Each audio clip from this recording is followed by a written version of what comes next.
শুভ জন্মাষ্টমী। নাম ভজ নাম চিন্ত নাম কর সার, অনন্ত কৃষ্ণের নাম মহিমা অপার।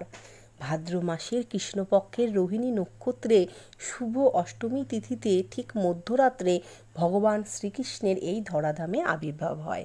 সেই উপলক্ষেই আজকের এই জন্মাষ্টমীর এই ভিডিও, যেই ভিডিওতে বন্ধুরা আপনারা জানতে পারবেন জন্মাষ্টমী ব্রত পালনের গুরুত্বপূর্ণ তথ্য এবং জন্মাষ্টমী গোপাল মূর্তি পূজনের সমস্ত রকম মন্ত্র, গোপালের পুজো কখন করবেন, কিভাবে উপোস করবেন, সমস্তটা নিয়েই আজকের ভিডিও। তাই এই ভিডিওটি খুবই গুরুত্বপূর্ণ হতে চলেছে। রূপা ক্রিয়েশনসে সকলকে স্বাগত এবং পুরো ভিডিওটি দেখুন, জানুন জন্মাষ্টমী উপলক্ষে সমস্ত তথ্য, মন্ত্র সব কিছু। এবং ভিডিওটি দেখে লাইক এবং কমেন্ট বক্সে জয় শ্রীকৃষ্ণ লিখবেন এবং কাছের বন্ধুদের অবশ্যই শেয়ার করে দিবেন। চ্যানেল নতুন সদস্য হলে অবশ্যই চ্যানেলটি সাবস্ক্রাইব করবেন। বন্ধুরা, যেহেতু শ্রীকৃষ্ণ মধ্যরাত্রে 12টার সময় জন্মগ্রহণ করেছিলেন, তাই সমস্ত মন্দিরে রাত্রি 12টার পর থেকে পুজো শুরু হয়।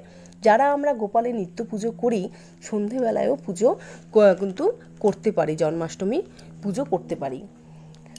ভগবান আমাদের কাছে প্রেম ভক্তি চায়, তাই প্রেম ভক্তি নিষ্ঠা সহকারে জন্মাষ্টমী তিথি সবাই পালন করুন। জন্মাষ্টমীর আগের দিন অবশ্যই নিরামিষ খাবার খেতে হয় এবং জন্মাষ্টমীর দিন নিজের শরীর ঠিক রেখে যতটা পারেন উপোস, নির্জলা উপোস করতে পারলে ভালো হয়, না পারলে শরবত খাবেন, ফল আহার করতে পারেন।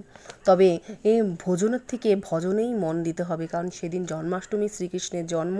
সারাদিন শ্রীকৃষ্ণের নাম, শ্রীকৃষ্ণের শত নাম পাঠ করুন। শ্রীকৃষ্ণ জন্মাষ্টমীর এই উপলক্ষে সারাদিন হরে কৃষ্ণ কীর্তন করুন।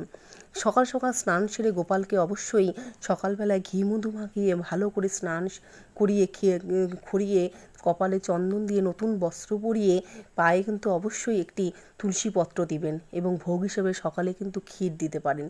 ওং নমো ভগবতে বাসুদেবায় নমঃ মন্ত্র জপ করে ভগবানের চরণে তুলসী পত্র দিবেন এবং ভগবানকে এই প্রসাদ হিসাবে দিবেন তালের বড়া, সন্দেশ, লুচি, মালপোয়া, চকলেট, সমস্ত রকমের এখন মরশুমি ফল, পায়েস, সব ক্ষীর, সব কিছুই। কারণ আমরা জানি শ্রীকৃষ্ণের এগুলো সমস্ত প্রিয় খাবার। আর ক্ষীর তো খুবই ভালোবাসে এবং তালের বড়া, যেটা ছাড়া জন্মাষ্টমী অধরা। তাই তালের বড়া, তালের নাড়ু, তালের নাড়ু এবং তালের ক্ষীর, নারকেল নাড়ু, তালের ক্ষীর সমস্তটাই করে দিবেন। এবার জন্মাষ্টমীর মন্ত্রগুলো একে একে বলবো।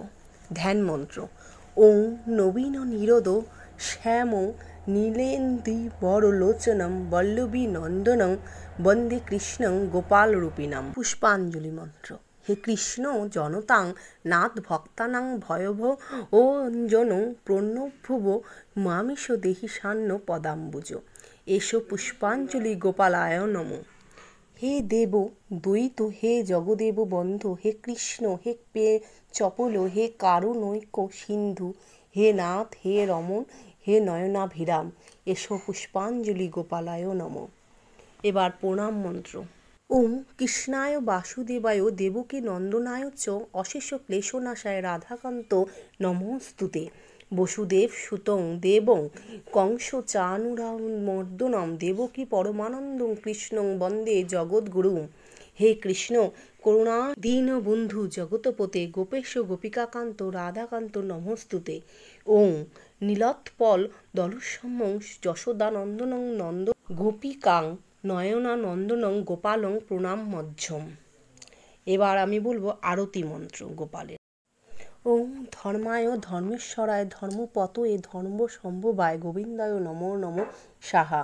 এবার বলবো পারণ মন্ত্র: ওং সর্বায় সর্বেশ্বরায় সর্বপতয়ে সর্বসম্ভবায় গোবিন্দায় নমো নমঃ। ব্রত সমাপন মন্ত্র: ওং ভূতায় ভূতেশ্বরায় ভূতপতয়ে ভূত সম্ভবায় গোবিন্দায় নমো নমঃ। এই হলো জন্মাষ্টমীর সমস্ত মন্ত্র।